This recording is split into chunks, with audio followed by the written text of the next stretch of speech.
The leather-bound ledger trembled in my hands as I traced each entry with shaking fingers. Every transaction, every withdrawal from my savings account, meticulously documented in my mother's precise handwriting. The renovation costs for our childhood home, my inheritance from Grandma Rose, laid bare in black ink.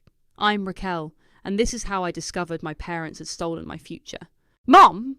I called out, my voice echoing through our family home's newly renovated kitchen. "Can you explain these transactions?" My mother, Edith, barely looked up from arranging flowers in a crystal vase. "Darling, those are just the renovation expenses. The house looks magnificent now, doesn't it?" "These withdrawals..."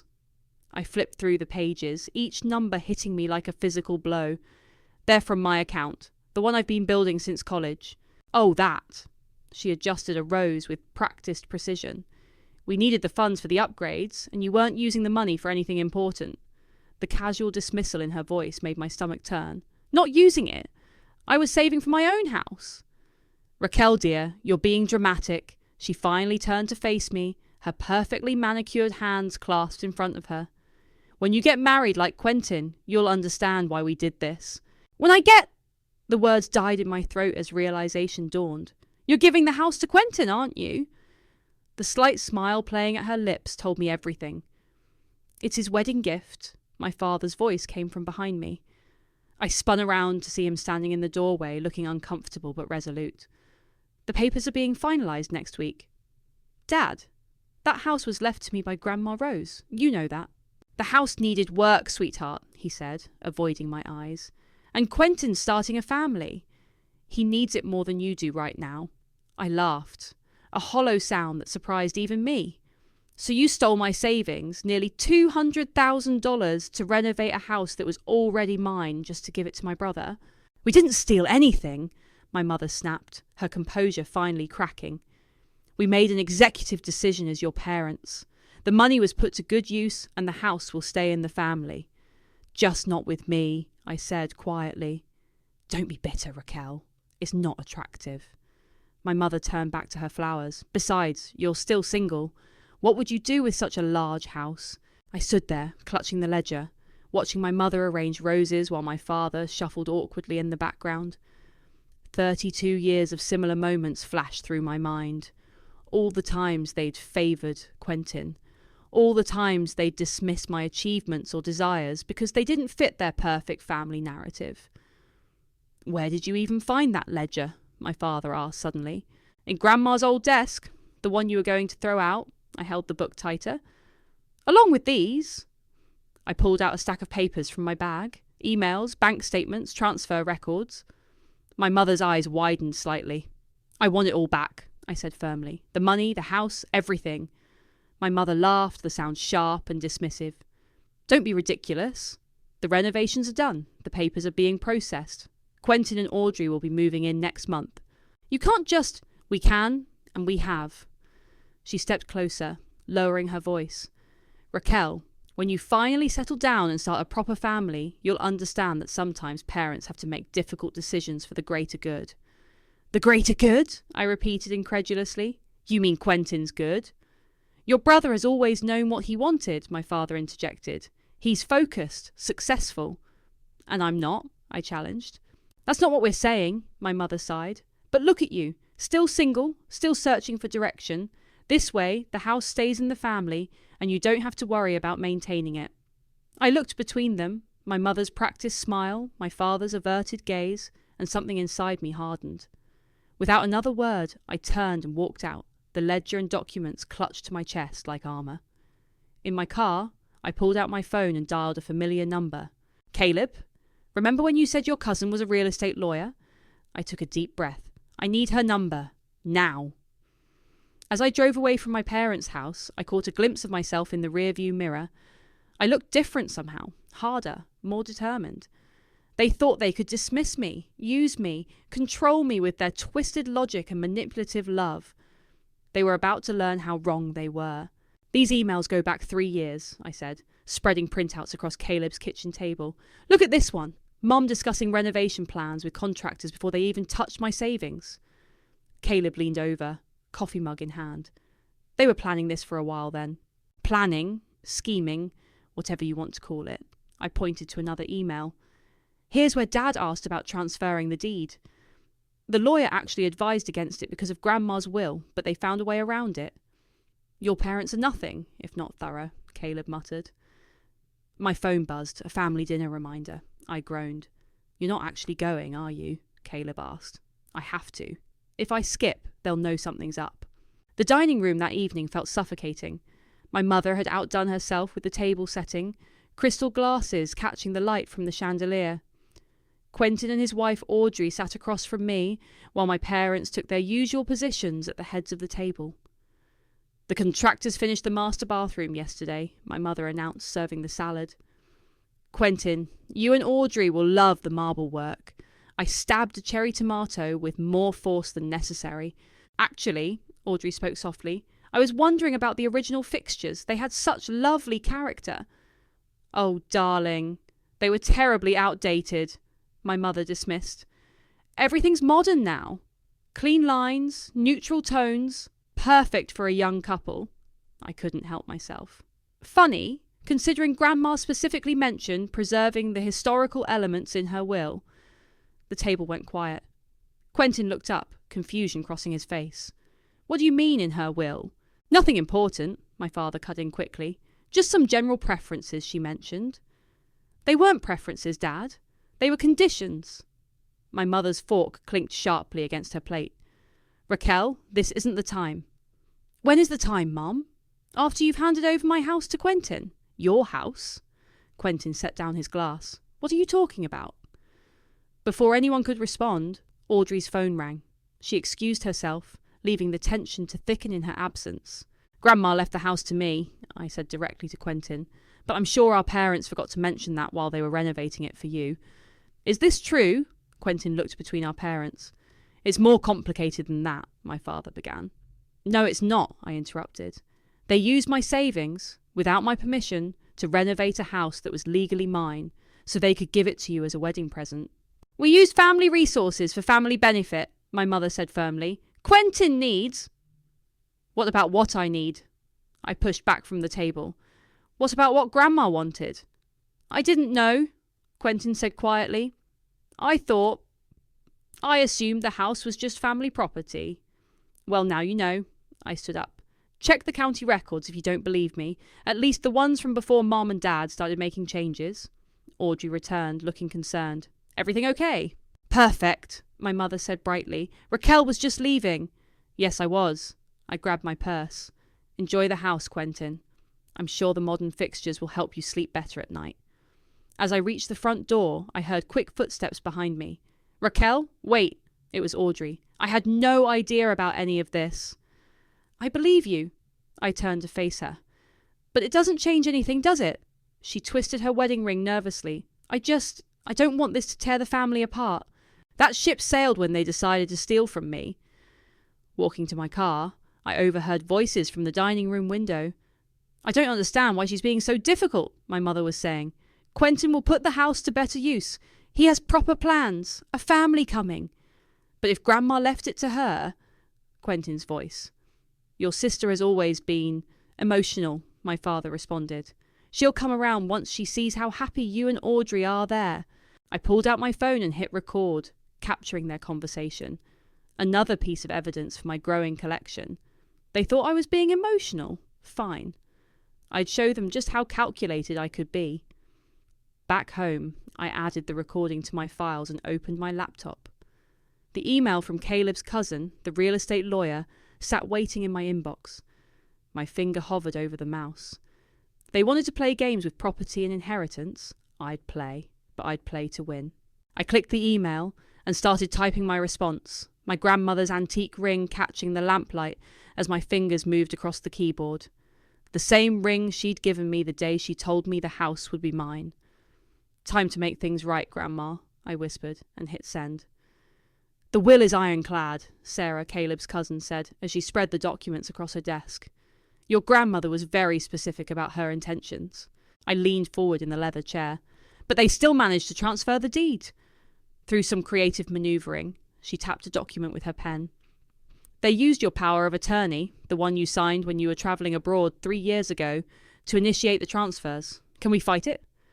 We can do better than fight it, Sarah smiled. We can reverse it entirely. They made one crucial mistake. They used your money without authorization. That makes this fraud, not just a family dispute. My phone buzzed. A text from Audrey. Can we meet for coffee? Need to talk. I agreed to meet her at the small cafe downtown, curious about what Quentin's wife wanted to discuss. When I arrived, Audrey was already there, fidgeting with a sugar packet. Thanks for coming, she said as I sat down. I've been thinking about what happened at dinner. Look, Audrey, I know you're trying to help, but Quentin's been looking into things, she interrupted. The original deed, the will, everything. He's pretty upset. I hadn't expected that. Upset how? He always thought your parents treated you both equally. Finding out about this... She shredded the sugar packet nervously. He's questioning a lot of things now. Like what? Like why they pushed so hard for us to take the house when we told them we'd rather buy our own place. She looked up. We never wanted such a big house, Raquel. We were looking at smaller homes, something we could manage ourselves. The waiter brought our coffees, giving me a moment to process this. They didn't give you a choice, did they? Audrey shook her head. They presented it as this amazing opportunity, a done deal. Quentin didn't want to seem ungrateful. Classic mom and dad, I muttered. There's something else. Audrey lowered her voice. I overheard your mother on the phone yesterday. She's planning some big housewarming party, inviting all their friends, making it this huge social event. Of course she is. I stirred my coffee. It was never about giving Quentin and you a home. It was about maintaining their perfect family image. Quentin's talking about refusing the house. I nearly spilled my coffee. What? He says he can't accept it, knowing how it was taken from you. But... She hesitated. Your mother's already started threatening to cut him off if he doesn't play along. My phone buzzed again. Sarah requesting an urgent meeting. I showed Audrey the message. That's my lawyer. Would you be willing to tell her what you just told me? Audrey straightened in her chair. Yes, and I think Quentin would too. At Sarah's office, an hour later, I watched as she took notes on Audrey's statement. This changes things, Sarah said when Audrey finished. If both you and your brother contest the transfer, we have an even stronger case. What about my parents? I asked. Based on the evidence we have, the unauthorized use of your funds, the manipulation of power of attorney, and now this testimony about coercion, they could face serious consequences. Legal consequences? Sarah nodded. Fraud charges at minimum. I felt a weight in my chest. I don't want them to go to jail. I just want what's mine. Then let's use this as leverage. Sarah pulled out a fresh legal pad. We can draft a settlement offer. They return your money with interest, transfer the house back to you, and we keep this out of criminal court. They'll never agree, Audrey said. They will if they care about their reputation as much as you say they do, Sarah smiled. Nothing motivates people like the threat of public scandal. As we left the office, Audrey touched my arm. The housewarming party is in 2 weeks. They're expecting us to play happy family in front of all their friends. I thought about my mother's perfectly arranged flowers, my father's uncomfortable silences, and years of being dismissed and diminished. Then let's give them a party they'll never forget. Back home, I opened my grandmother's old jewellery box, finding the small key she'd hidden there years ago. It opened a safety deposit box at her bank, one my parents knew nothing about. One last surprise, Grandma, I whispered, clutching the key. Tomorrow I'd find out what other weapons she'd left me in my fight for justice. But tonight, I had plans to make. The housewarming party wouldn't just be a social event. It would be the stage for my parents' greatest humiliation. And this time, they'd be the ones caught unprepared. The safety deposit box clicked open, revealing a thick manila envelope with my name written in my grandmother's elegant script. Inside, I found a letter, dated just weeks before she passed away, and a stack of documents that made my hands tremble. Everything okay? The bank manager hovered nearby. Yes, I said, quickly photographing each page. Better than okay. An hour later, I sat in Sarah's office, watching her eyes widen as she reviewed the documents. Your grandmother was brilliant, she said, shaking her head in admiration. She created a trust, naming you as the sole beneficiary. The house transfer your parents orchestrated? It's void. Completely void. How? The house was never technically in your name to transfer. It's been in the trust all along. Sarah looked up, grinning. Your parents' lawyers missed this completely. My phone buzzed. My mother calling. I declined it. But seconds later, a text appeared. Family meeting tonight. Non-negotiable. The formal living room felt like a courtroom that evening. My mother perched on her favourite armchair, my father standing behind her. Quentin and Audrey sat together on the sofa, while I chose to remain standing. We need to discuss this ridiculous situation, my mother began. Your father and I have been more than patient with your emotional outbursts. Emotional outbursts? I pulled out my phone. You mean like documenting fraud? Don't be dramatic, she snapped. We're offering you a generous compromise. We'll reimburse your savings over time, and you can have first choice of any furniture from the house. The furniture? I laughed. From my house? It's Quentin's house now, my father said firmly. The papers are final. Are they? I pulled out copies of the trust documents. Because Grandma's lawyer disagrees. My mother's face paled as she scanned the first page. Where did you get these? Safety deposit box. Turns out Grandma knew you better than you thought. This changes nothing, she insisted, but her voice wavered. We've already announced the housewarming party. Everyone's coming. The Petersons, the Jacobsons, all our friends. Perfect, I said. They can watch you explain how you tried to steal from your own daughter. Mum, Quentin spoke up. Maybe we should... Be quiet, she snapped. This is all fixable. We just need to... She trailed off, her perfectly manicured hands shaking slightly. Need to what? I pressed. Forge more documents? Steal more money? We did not steal $200,000, Mum. My savings. My future. For your brother's future. And what about mine? I moved closer. When have you ever considered my future as important as Quentin's? The room fell silent. My father shifted uncomfortably, while Audrey gripped Quentin's hand. I have a proposition, I said, pulling out another document. Sarah, my lawyer, drew this up. You return my money with interest, transfer everything back to the trust, and this stays private. No fraud charges, no public scandal. You wouldn't dare, my mother whispered. Try me. Edith, my father finally spoke. Maybe we should consider... No, she stood up, trembling. I will not be blackmailed by my own daughter. The party is in 2 weeks. You will attend, you will smile, and you will stop this nonsense. Or what?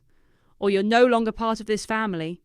I felt the words like a physical blow, but kept my voice steady. Funny. I thought stealing from me already made that clear. I'm not going to the party, Quentin announced suddenly. Our mother whirled on him. What? I said, I'm not going, and I'm not taking the house. He stood up. What you did to Raquel, it's wrong, Mum. All of it. Quentin, darling, you're not thinking clearly. I'm thinking clearly for the first time. He moved to stand beside me. Fix this, Mom. Make it right. She looked between us, her carefully constructed world crumbling. Get out! All of you, get out! In the driveway, Quentin caught my arm. I'm sorry. I should have seen it sooner. It's not your fault. What are you going to do about the party? I thought about the trust documents, about Sarah's legal strategy, about years of being dismissed and diminished. I'm going to attend, I said. And I'm going to make sure everyone knows exactly what kind of people our parents really are. As I drove home, my grandmother's letter sat heavy in my bag. I hadn't read it yet, saving it for when I needed her strength most. 2 weeks until the party. 2 weeks to prepare for the moment I'd take back everything that was stolen from me, not just my house and money, but my dignity and self-worth. Let them try to silence me now.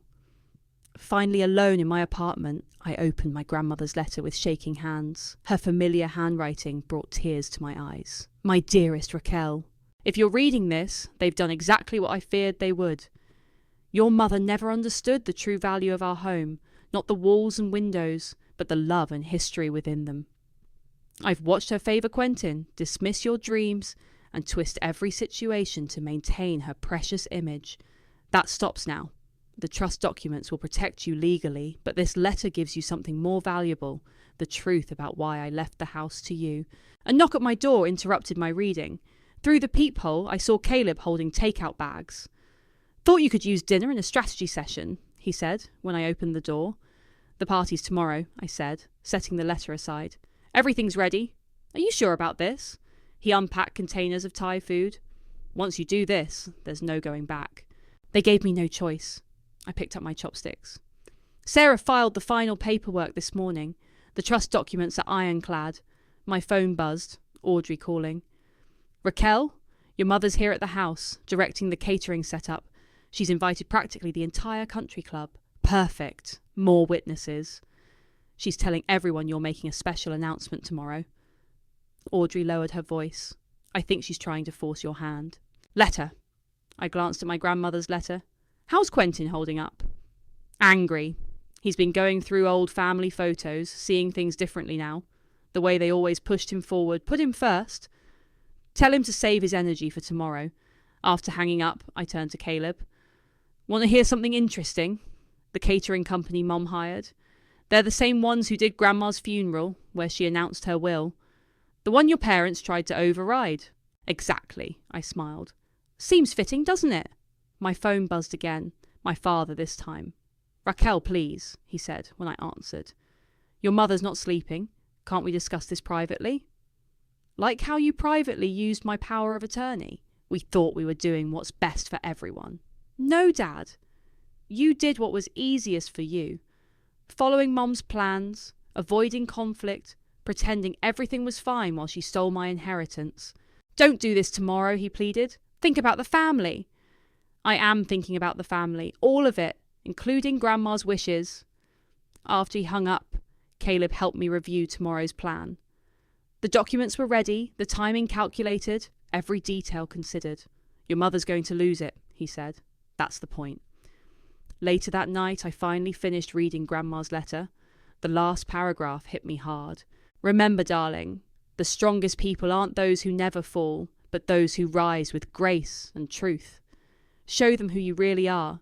Show them what real strength looks like. I'm with you, always. My phone lit up with a text from Quentin. Found something you should see before tomorrow. 20 minutes later, I was at his apartment. He handed me a stack of old papers. Bank statements, he explained. From when we were kids, look at the education accounts. I scanned the documents, my anger rising. They used my college fund for your private school, and my sports camps, special programs. He ran a hand through his hair. No wonder you had to take loans for college. Well, you got a free ride. I'm so sorry, Raquel. I never knew. It's not your fault. I touched his arm. But tomorrow we make it right. He squared his shoulders. I've already told Audrey's parents the truth. They're disgusted. Mum's going to have quite the surprise when her society friends start talking. Back home, I laid out my outfit for the party. A simple black dress, elegant but severe, professional. The kind of outfit you wear to close a business deal or end a family myth. I picked up my phone to set my alarm and saw one final text from my mother. Whatever you're planning, remember that family loyalty matters more than anything. I thought about the trust documents, the bank statements, years of manipulation and lies. Then I thought about Grandma's words, rise with grace and truth. You're right, Mom, I texted back. Family loyalty does matter. That's exactly why I'm doing this. I turned off my phone and went to bed, dreaming of tomorrow's reckoning. In just a few hours, their carefully constructed facade would crumble, and the truth would finally set me free. The party wouldn't just be a housewarming, it would be an awakening. The morning of the party, I arrived early at my grandmother's house, my house, watching caterers bustle through the front door. My mother stood in the foyer, clipboard in hand, directing traffic like a general commanding troops. You're early, she said, barely glancing my way. Wouldn't miss the preparations. I ran my hand along the new marble countertop. Such lovely renovations. Amazing what $200,000 can buy. She stiffened. The guests arrive at 4. Please try to be appropriate. Oh, I'll be exactly what this occasion calls for. I found Audrey in the master bedroom sorting through clothes. Your mother bought us new outfits for today, she said, holding up a pale blue dress. Wants us to look like the perfect family. Of course she does. I sat on the bed. Where's Quentin? Meeting with Sarah. Final preparations. She lowered her voice. Your mother's been calling everyone, telling them you're making a special announcement about your engagement. My what? She's invented some boyfriend, says you're finally settling down, and that's why you've been so emotional lately. I laughed, but there was no humour in it. Anything to maintain control of the narrative. Raquel! My mother's voice echoed up the stairs. The photographer needs to discuss the family portrait arrangement. Coming, Mum, I called back, then turned to Audrey. Ready to watch her perfect world implode? Downstairs, the photographer was setting up in front of the grand staircase. My mother hovered nearby, adjusting flower arrangements. We'll do parents in the centre, she was saying. Quentin and Audrey to the right, Raquel to the left. A perfect family tableau. Actually, I said, I have some ideas about the photos. Darling, I've planned everything. Like how you planned to steal my inheritance. The photographer looked up, startled. Not now, my mother hissed. You're right. Later. In front of everyone. Her hand trembled as she adjusted another flower. I've told everyone about your engagement. Don't embarrass yourself. My fictional engagement? To my non-existent boyfriend? I stepped closer. You still think you can control this narrative, don't you? I'm protecting this family. You're protecting yourself. The doorbell rang. Quentin and Sarah arriving. My mother's face went pale. What is she doing here? My lawyer? Oh, she's just delivering some paperwork. For the announcement. I left her standing there, hands shaking, and went to greet them. Sarah handed me a thick envelope. Everything's filed, she whispered. The trust is reinstated. The transfer reversed. The house is legally yours again. Does Mum know? She will in about... Quentin checked his watch. 2 hours. The afternoon passed in a blur of preparations. My mother fluttered around, micromanaging every detail while my father hovered in the background, looking increasingly nervous. By 3:30, cars began pulling up the driveway. Remember! My mother grabbed my arm as guests started arriving. Smile, be gracious, and stick to the story. Oh, I'll tell a story all right, I said, pulling away. The true one. The house filled with people, country club members, business associates, family, friends. My mother worked the room, dropping hints about my special announcement while shooting me warning glances. At 4:30, she clinked her glass for attention. Welcome, everyone. We're so thrilled to have you here for this special occasion. Not only are we celebrating Quentin and Audrey's new home, but we have wonderful news about Raquel. Yes, we do, I said, stepping forward. Mum, why don't you let me share my news? She faltered slightly, but maintained her smile. Of course, darling. I moved to the centre of the room, feeling everyone's eyes on me. Quentin and Audrey stood nearby, Sarah just behind them. My father had gone completely pale. I do have an announcement, I said clearly. But it's not about an engagement. It's about this house, about inheritance, about truth. Raquel, my mother warned. You see, my grandmother left this house to me, in a trust. A trust my parents tried to circumvent by stealing my savings and manipulating legal documents. The room went deadly quiet. But that's not even the best part, I continued, opening Sarah's envelope. Would anyone like to see proof of how the pillars of our community committed fraud? My mother's glass slipped from her hand, shattering on the marble floor she'd bought with my stolen money. The sound was perfect, like the breaking of her carefully constructed lies. And I was just getting started. Raquel, stop this instant! My mother's voice cracked like a whip through the stunned silence. Stop what, Mum? Telling the truth? I held up the trust documents. Or would you prefer I show everyone the bank transfers instead? The ones where you emptied my savings account? Mrs. Peterson, my mother's closest friend, stepped forward. Edith, what is she talking about? It's nothing, Margaret. Just a family misunderstanding. A misunderstanding? I laughed. Is that what we're calling fraud now? Perhaps we should give the family some privacy, someone suggested. No, please stay, I said. My parents love an audience. Isn't that right, Mum? Isn't that why you invited everyone here? To witness your perfect family fiction? My father finally found his voice. Raquel, that's enough. You're right, Dad. It is enough. I turned to address the crowd. For years they've presented this image of the perfect family. The successful son, the difficult daughter, the generous parents. But let me show you what generosity really looks like. I projected the bank statements onto the living room wall using the setup meant for the party photos. See these transactions? That's my college fund, diverted to my brother's private school. These, my savings, drained for renovations. And this? I switched to the power of attorney document. This is how they made it all look legal. We did everything for this family, my mother shouted. You did everything for your reputation. Quentin stepped forward, and you used both of us to do it. The crowd murmured, watching the drama unfold like a live theatre production. Quentin, darling, not you too. Yes, me too. He moved to stand beside me. I've seen the evidence, Mom. All of it.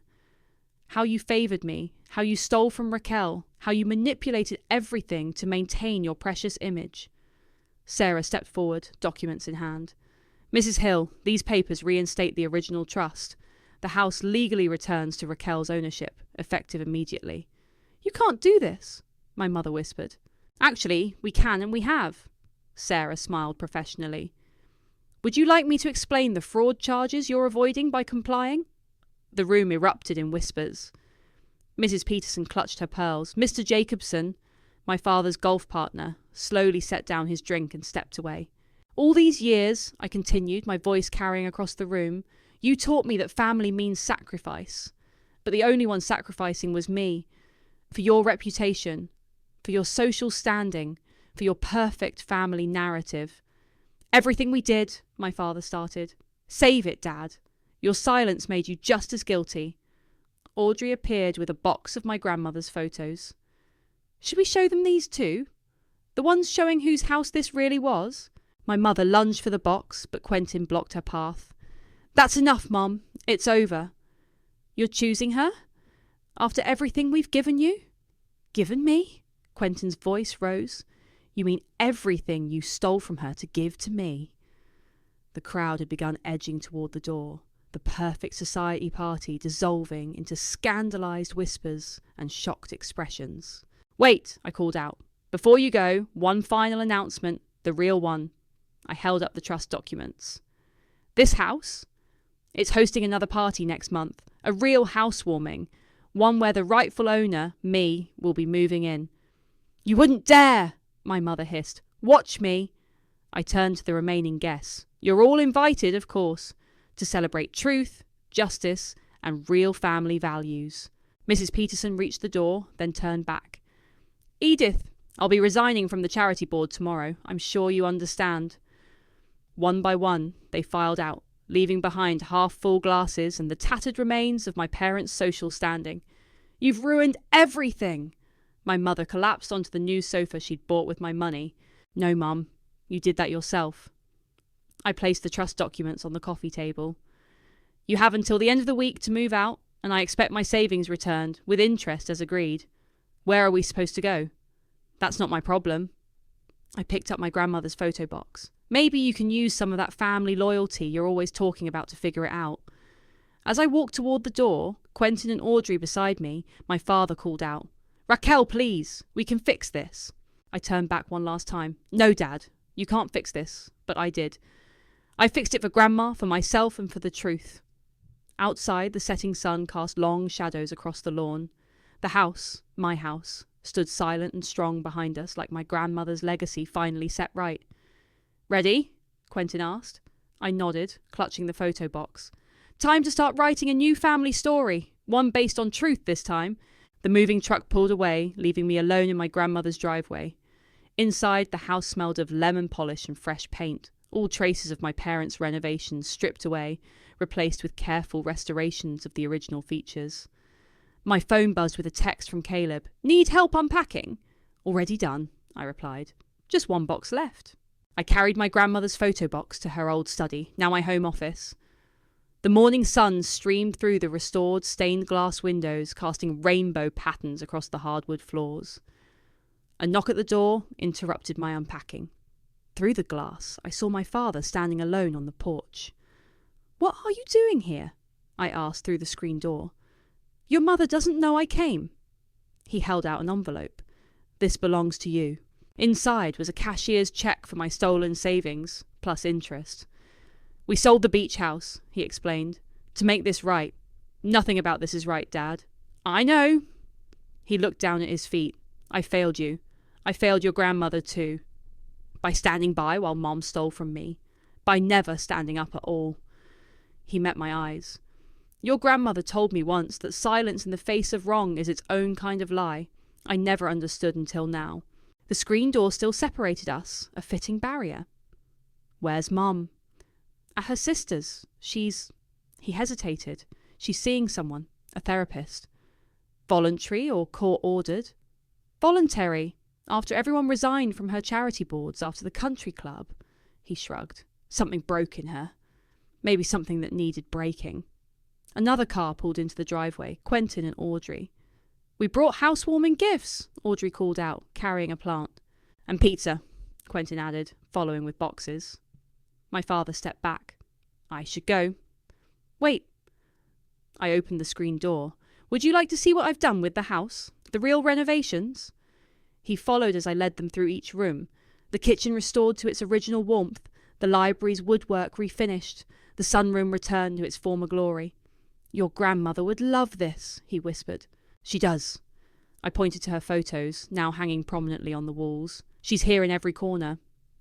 In the dining room, Quentin set down the pizza boxes. Remember Sunday dinners here? When Grandma would let us eat in front of the TV during special occasions? Mum hated that, I smiled. Mum hated anything that wasn't perfect. Quentin paused. I'm sorry I was part of that perfection for so long. You didn't know, but I should have seen it. Audrey started pulling plates from the cabinets, the original china my grandmother had collected. Should we eat in front of the TV, for old times' sake? My father cleared his throat. I should really go. Stay, I said, surprising myself, if you want. We settled in the living room, pizza balanced on our laps, some cooking show playing quietly in the background. It felt strange, broken and healing all at once. I found something else, my father said suddenly, pulling out a folded paper. In your grandmother's desk at our house. I think she meant for you to have it. It was a photograph I'd never seen before. My grandmother and me in this very room, both laughing at something off camera. On the back she'd written, Remember, love isn't perfect. It's real. She knew, I said softly. She knew they'd try to take the house. She knew they'd try to take more than that, my father replied. Your spirit, your truth. She left you the house to make sure you'd fight for yourself. And I did. You did more than fight, Quentin said. You showed us all what real family loyalty looks like. Later, after everyone left, I sat in my grandmother's old chair, my chair now, and looked around at the house that had caused so much conflict and catalysed so much change. My phone lit up with a text from my mother. The house looks nice. The original way. I stared at the message, feeling the weight of unspoken words. Finally, I typed back. Grandma would have liked that you noticed. Setting the phone aside, I picked up my grandmother's letter one last time. The final lines felt different now. Show them what real strength looks like. I had. And in doing so, I'd found something stronger than revenge, truth, healing, and the courage to write my own story. Outside, the sunset painted the restored stained glass in brilliant colours just as it had when I was a child. Some things change, I realised. And some things, the real things, remain beautifully, imperfectly the same.